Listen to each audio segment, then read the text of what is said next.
இவர் திருமுலைப்பால் குடித்தார் என்பது போய் கற்பனை. ரெண்டாவது, அதையும் கூட முக்கியமான அலிகேஷன்னா, சம்பந்தர் பெருமான் 16 வயசில் சிவலோகம் போயிட்டார். இது வரலாறு. நம்ம ஆள் கதையாக அப்புறம் தான் ஸ்டார்ட் ஆகுது. என்னன்னா 16 வயசுக்கு அப்புறம் இவர் போகிற வழியில் மனோன்மணின்னு ஒத்திய வச்சிருந்தார். அதான் கதையின் ஹீரோ. இது இந்த கதை. இதில் கதையின் ஹீரோ யாருன்னா மாணிக்கவாசக பெருமான். நம்ம சாதாரணமாக படிக்கிறவன் என்ன நினைப்பான்னா, மாணிக்கவாசகர் பெரிய ஆள் தான், இப்படியே இருந்திருக்குமோ? இந்த மாதிரி ஒரு சிந்தனையை ஏற்படுத்துவதற்காக இதோடு நிப்பாட்டில் கடைசியாக என்னன்னா, இவர் வேள்வி செய்யாத அந்தனரா, வேள்வி செய்கிற அந்தணர்கள்லாம் சேர்ந்து அவர் குடும்பத்தோடு கொளுத்தி விட்டுவிட்டாங்க. எல்லாம் எண்ணம் அப்படித்தான். ஏன்னா இவங்க எண்ணம் அப்படித்தான். ஏன்னா இப்படித்தானே ரஷ்யாவில் மொத்தமாக கொளுத்தி ஞான சம்பந்தர் இவரை மாதிரி நினச்சி விட்டானுங்க. அயோக்கியப்ப இல்லைங்க. இது ஒரு புஸ்தகம், இது ஒரு பக்கம். இன்னொன்று, பள்ளிக்கூட பாடத்தில் குழந்தைகள்லாம் ரொம்ப படிக்க வேண்டிய விஷயம். ஏதாவது 4 குழந்தைய கூப்பிட்டு, ஒன்றும் கிடையாது, இப்போ இவ்வளோ கூப்பிட்டு நாங்கள் தமிழில் ஒரு 4 ஸ்பெல்லிங், அன்றைக்கி நெடுநாள் வாடைன்னு எழுதினேன்னா நெடுநாள் வடைன்னு எழுதினான். இதுதான் இன்றைக்குள்ள தமிழ்நாட்டில் இவனுக்கு எல்லா திராவிட அமைப்புகளும் சேர்ந்து தமிழ் வளர்த்த லட்சணம். இதில் மனோன்மணியம் சுந்தரனார் யூனிவர்சிட்டியில் ஒரு பாடம். அந்த பாட புஸ்தகத்துக்கு பேர் என்னடா, நோன்பு. அந்த நோன்புங்கிற சிறுகதை தொகுப்பு. அது 15 மார்க் அந்த சிறுகதை தொகுப்புக்கு. அதில் முதல் கதை பேர் நோன்பு. இந்த நோன்புலேயே என்னென்னா, ஆண்டாள் ஹீரோயின் தான். நல்லா தெரிஞ்சுக்கணும். இதில் யாரையும் அவங்க கேவலப்படுத்தலை. ஆண்டாளே ரொம்ப உயர்வாக சொல்லியிருக்காரு. பெரியாழ்வாரையும் ரொம்ப உயர்வாக தான் அவர் எழுதியிருக்காரு.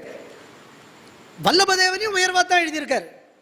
எழுதும்போது இடையில ஒரு 3 பிட்டு தான் போட்டார். அதிக பிட்டு ஒன்றும் இல்லை. ஆண்டாள் ஒரு தேவதாசி, பிட்டு நம்பர் 1.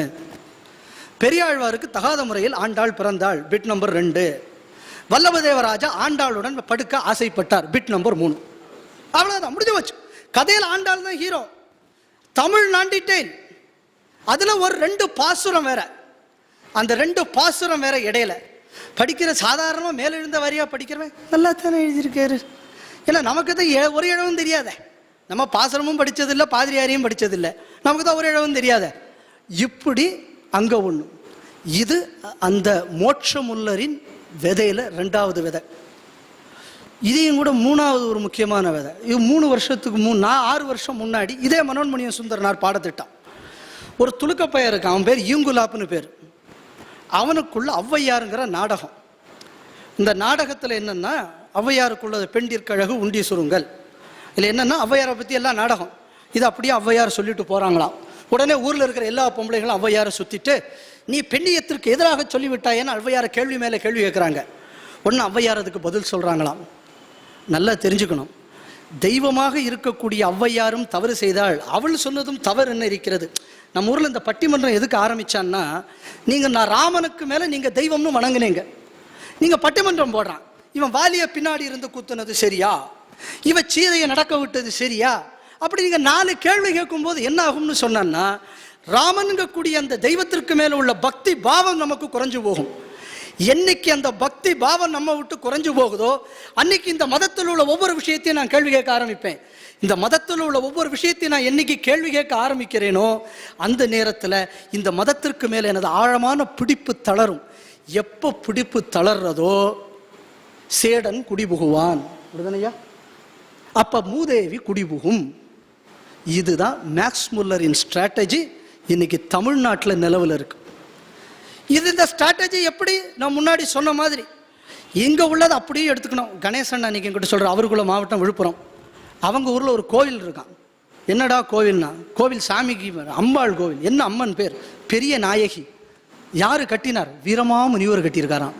என்னடானா அதில் மாதா இருக்குது, ஒரு குழந்தையோடி. இந்த குழந்தையோட அப்பா யாருன்னு எனக்கு தெரியாது. ஒரு குழந்தையோடு ஒரு மாதா இருக்குது அதில். அதுக்கு பேர் என்னடானா பெரிய நாயகியா.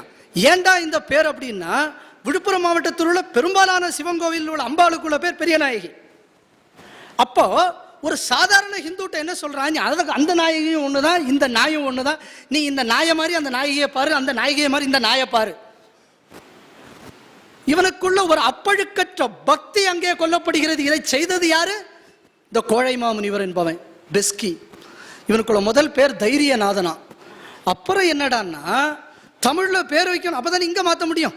அங்கிருந்து மிஷினரி சொல்லிட்டான், டே இந்தியாவில் சமஸ்கிருதம் உயர்ந்த மொழின்னு. உடனே அங்கிருந்து தைரியநாதனை மாத்தின்ட்டான். இங்கே வந்து பார்க்குறான், இங்கே வேற மொழியிலையாடா பேசுகிறான், சரி இங்கே வந்து இந்த பேரையும் டிரான்ஸ்லேட் பண்ணு. நம்ம கருணாநிதியை மாதிரி தான், அப்பா அம்மா வச்ச பேர் தட்சிணாமூர்த்தி, நான் வச்சுக்கிட்ட பேர் கருணாநிதி. இப்பொழுது என்னை பார்த்து கருணாநிதி என்கிறார்களே, உன்னை பார்த்து என்னடா சொல்லணும், நீ வச்சுட்ட பேர் தான்டா அது. அந்த மாதிரி ஒரு பேர் இல்லாமல் பல பேர் மாறிக்கிட்டே இருக்கிற மாதிரி நம்ம ஊர்லேயும் அப்படித்தானே. அதாவது சங்கிலி ரவி என்ற ஆசிட் முருகன் என்ற சோடா மணி, இந்த அக்யூஸ்டுக்கெல்லாம் நிறைய பேர் இருக்கும், ஒரு பேர் இருக்காது. நீங்கள் பார்த்தா தெரியும், எவனா என்கவுண்டரில் எவனெல்லாம் போட்டு தள்ளுறானோ, என்கவுண்டரில் போட்டு தள்ளுறவனுக்கெல்லாம் ஒரு பேர் இருக்காது, 7-8 பேர் இருக்கும். அதே மாதிரி தான் இந்த கிறிஸ்தவ பாதிரிகளும் இந்த திராவிட இயக்கத்தை சேர்ந்தவனுங்களும், இவனுக்கெல்லாம் ஒரு பேர் இருக்காது. இல்லை பிறவிலேயே இவனுக்கு அக்யூஸ்டு. இந்த அக்யூஸ்டுகளுக்கெல்லாம் பல பேர் இருக்கிற மாதிரி இந்த வீரமாமுனிவருக்கும் பல பேர். இந்த அக்யூஸ்டு இங்கே இப்படி ஒரு கோயில், இதுக்கு கொஞ்சம் பேர் போனாங்க. விழுப்புரம் மாவட்டத்தில் மதம் மாற்றத்தை துவக்கி வைத்தது இந்த மேக்ஸ் முல்லரியன் மெத்தடில். என்ன சொல்கிறான், இந்த மோட்ச மூலம் இந்த மாதிரியாக வீரமாமுனிவனை போல, இப்போ நம்ம சாரெல்லாம் முன்னாடி, இப்போ சாரெல்லாம் விவரம் தெரிஞ்ச தமிழாசிரியர், விவரம் தெரியாத சில தமிழாசிரியர்கள்ட்ட போனீங்கன்னா என்ன சொல்லுவார்னா, வீரமாமுனிவர் வராட்டாச்சுன்னா நமக்கு தமிழுங்கக்கூடிய மொழியே அழிஞ்சு போயிருக்குமே.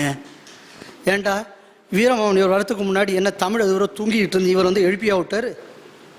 இப்படி ஒரு தமிழாசிரியர்கள் நிறைய பேர் இந்த மாதிரி ஒரு கருத்தை வைத்துக் கொண்டிருக்கிறார்கள். நமக்கு என்ன ஒரு எண்ணம் அப்படின்னு சொன்னா, இப்போ இந்த சித்திரையை மாற்றின உடனே, இதற்காக கருணாநிதி சொன்ன பல காரணத்தில், சித்திரை என்பது இந்துக்களுக்கு புத்தாண்டு, எல்லா மதத்தை சார்ந்தவர்களுக்கும் ஒரு புத்தாண்டு வேண்டும் என்ற காரணத்திலாம் நஞ்சை தையை பிடிங்க.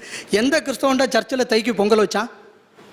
இல்லை எதான் துணுக்க மொகரம் எனக்குள்ள முதல் மாதம் இல்லை, எனக்கு தை தான் முதல் மாதம், அதனால அந்த ஒரு நாள் மட்டும் நான் கிழக்க பார்த்து நான் ஓதுறேன்னு எதாவது ஒரு நாய் ஓதிச்சா? திருப்பியே மேக்க பார்த்து தானே ஓதிக்கிட்டு இருந்தது எல்லாம். ஒன்றாவது மாற்றி ஓதிச்சா? ஒன்றும் ஓதலையே. இது இப்படி ஒரு ஏமாற்று இது. அப்போ என்ன அப்படின்னு சொன்னா, இப்பவும் நிறைய பேர், அதுவும் நமக்கெல்லாம் தெரிஞ்ச நிறைய பேர் இப்பவும் தை தை தை தை தையத்தக்கான்னு குதிச்சுக்கிட்டு இருக்கு. எதுக்கு தான் இழவு குதிக்கிறது நமக்கும் தெரியல. இது இப்படி என்ன பண்றாரு, இது இந்த மோட்ச மூலத்தோடு ஒரு ஸ்ட்ராட்டஜி. இந்த மதம் மாற்றம் எதற்காக இவர்கள் செய்கிறார்கள் அதுவும் ரொம்ப தெளிவாக சொல்லியிருக்கார். மோனியர் வில்லியம்ஸ்னு ஒருத்தர், இவர் இந்த மூலத்துக்கு அடுத்தது வந்தவர். அவர் ஒரு 3 விஷயம் சொல்கிறார். What is this strategy? அதுக்கு என்ன சொல்கிறார் அப்படின்னா, முதல்ல என்சர்க்கிள் பண்ணும், தென் ஸ்ட்ராங் தம். அவர் சொல்லக்கூடிய வார்த்தை, முதல்ல அப்படியே அவனை சுத்திரு, அவனுக்கு எங்கேயும் போக்கடம் இல்லாமல் ஆக்கிரு, அதுக்கப்புறம் அப்படியே அவனை அமைக்கிரு. இதுதான் இவர்களோட ஸ்ட்ராட்டஜி. இதுக்கு ஒரு சின்ன உதாரணம் என்னென்னா, வரும்போது தான் சொன்னேன், ஏதோ இன்றைக்கி ஒரு பிளாகில் பார்த்தேன்னு கணேசன் நான் சொல்லிக்கிட்டு இருந்தார். இன்னும் நீங்கள் போனீங்கன்னா, யாராவது இந்த பக்கம் நுங்கம்பாக்கம் பக்கம் போகும்போது இந்த லயோலா காலேஜ் கேம்பஸுக்குள்ளே ஒரு ரவுண்ட் அப்படி போங்க. இந்த லயோலா காலேஜுக்கு உள்ளே போன உடனே அந்த மெயின் பில்டிங்கில் இடது பக்கம் ஒரு இது இருக்கும், என்னென்னா தமிழ் ஃபால்க் ஆர்ட்ஸ் அண்ட் இதுன்னு சொல்லி ஒரு சென்டர் இருக்குது. நம்ம ஊரில் கரகாட்டம், ஒயிலாட்டம், இதுக்கு எல்லாத்துக்கும் இன்றைக்கி வந்து இருக்கிற ஒரே சென்டர் லயோலா காலேஜ் கேம்பஸுக்குள்ள. நாட்டார் வழக்காட்டியல் கிறிஸ்தவ மிஷனரிக்குள்ளே இருக்குது, அந்த கேம்பஸுக்குள்ளே தான் இன்றைக்கி நாட்டார் வழக்காட்டியலுக்குள்ளது இருக்குது. 3வது இப்போ காணாமல் போயிடுச்சு, ஏன்னா மையமே இல்லாதது, மையத்தில் கழட்டி விட்டதுனால அந்த தமிழ் மையமும் இல்லாமல் போயிடுச்சு. இதுக்கு முன்னாடி அவன் 3வது. தமிழ் இன்னைக்கு எப்படி அன்னைக்கு அந்த மேக்ஸ் மூலம் சொல்லிச்சோ, இன்னைக்கு அதே மாதிரி இன்னைக்கு தமிழ் களவாடப்படுகிறது. Tamil is being encircled, Tamil is being encircled. நல்லா தெரிஞ்சுக்கணும். துரதிர்ஷ்டம், தமிழை வளர்க்க வேண்டிய நம்ம நிறுவனங்கள் எதுவும் தமிழுக்காக இப்போ நம்ம இரமாடு ஆஸ் யூஷுவல், இதை பற்றி நம்ம கவலைப்படாமல் இருக்கோம். அன்னைக்கு அந்த மூலம் என்ன சொன்னதோ அதே மாதிரி இன்னைக்கு தமிழ் சுற்றி வளைக்கப்பட்டு விட்டது. நான் அடிக்கடி ஆப்பிரிக்கன் கண்ட்ரீஸுக்கு போவேன்.